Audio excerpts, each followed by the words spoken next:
வாசகம். புனித யோவான் எழுதிய பரிசுத்த நற்செய்தியிலிருந்து வாசகம். அதிகாரம் 1. உயிருள்ள இறைவார்த்தைகள் 19 28 வரை.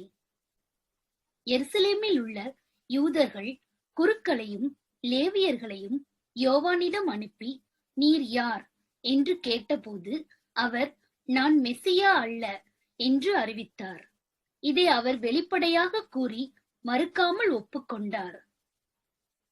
அப்போது, அப்படியானால் நீர் யார், நீர் எலியாவா என்று அவர்கள் கேட்க, அவர், நான் அல்ல என்றார்.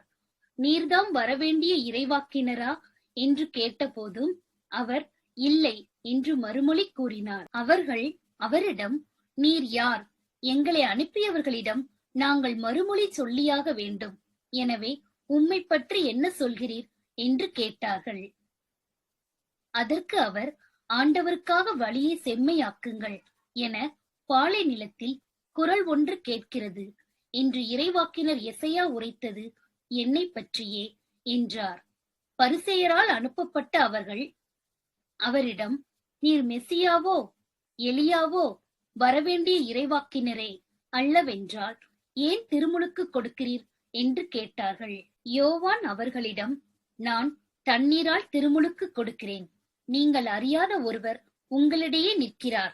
அவர் எனக்கு பின் வருபவர். அவருடைய மிதியடி வாரை அவிழ்க்க கூட எனக்கு தகுதி இல்லை என்றார். இவை யாவும் யோர்தான் ஆற்றுக்கு அக்கறையில் உள்ள பெத்தானியாவில் நிகழ்ந்தன. அங்குதான் யோவான் திருமுழுக்கு கொடுத்துக் கொண்டிருந்தார். ஆண்டவரின் அருள்வாக்கு.